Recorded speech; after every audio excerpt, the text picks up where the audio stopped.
Rogue Legacy.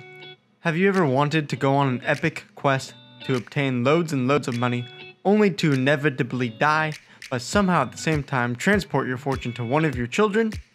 Well, neither have I, but now we all can on the Nintendo Switch.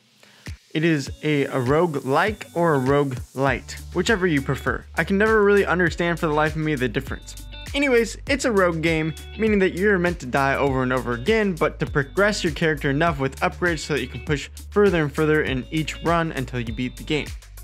The twist in this game is that your character permanently dies forever, but you pass on your fortune and equipment onto your heir so that they can become more powerful.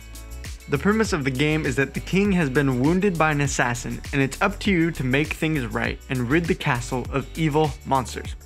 However, it's going to take a long lineage of characters before you defeat all the bosses and beat the game. So, enough of me blabbering about what the game is. You probably already have an idea of what it is if you're watching this. I mean, this game is 5 years old. So, let's get to what I thought of the game, and is it especially good on the Nintendo Switch? Well, in my opinion, it's a definite yes. So let's get into why I think that. The gameplay of this game was excellent. There are many classes, upgrades, and equipment to play around with. While I eventually settled onto a couple of classes and sets of equipment, it was fun discovering which ones I personally loved the most and could play around. The game also forces you to prove yourself on multiple types of characters, as you only get 3 choices for your next heir after you die. Not only that, but most of them come with their quirks and flaws, such as being colorblind, shooting your spell the wrong way, being giant, being small, etc, etc. There are plenty of different quirks. The variety of your own character keeps the game engaging. The variety of enemies, though, isn't quite as good in my opinion, but there are definitely enough of them to keep things from being too repetitive. The enemies also get harder and harder as you progress through the game, and bosses definitely put you to the test, that is, until you can purchase enough upgrades to make the fight fair.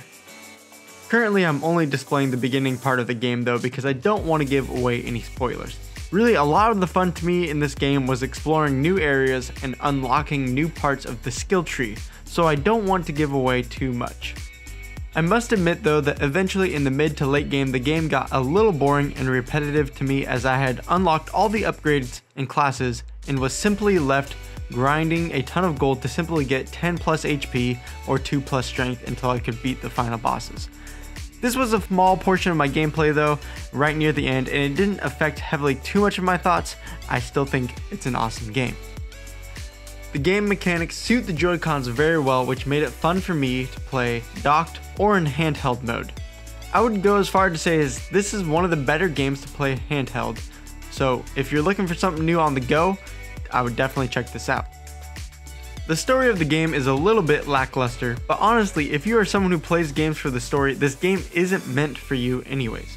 The game is meant for those who want to do runs over and over again until you feel the satisfaction of achieving being a little bit better than before.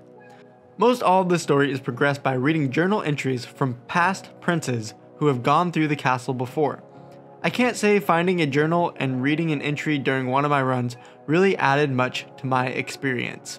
There were a couple decent story parts that I again don't want to spoil, but again overall, the story should not be the draw of getting this game in the first place, so to me, it really doesn't matter if it's good or not.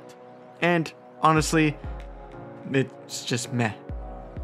Other small thoughts I had during this game is the art is decent, nothing to write home about, but it is now a 5-year-old game, so I'm not too disappointed.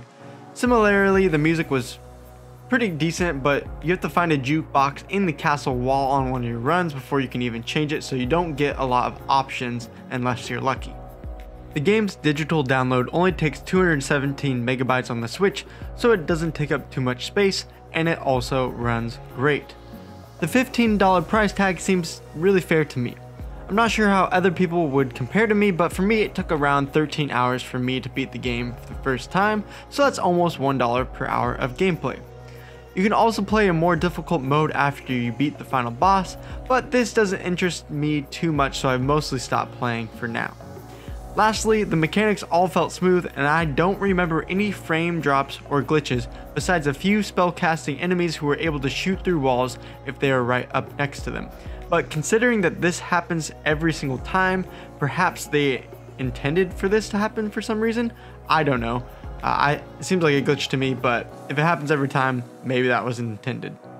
Overall, I'm giving Rogue Legacy a solid 8.5 out of 10. It's not the greatest game of all time, but it superbly does what the game is supposed to do and what it's supposed to be. It's a game that sinks its teeth into your brain like a zombie and controls you with the addiction of just one more run, one more run, one more run. Hey, thank you guys so much for watching. It's so good to be back to making videos. So if you want to support me and Zach in our new adventure, then do so. We'll see you guys in future videos. Peace.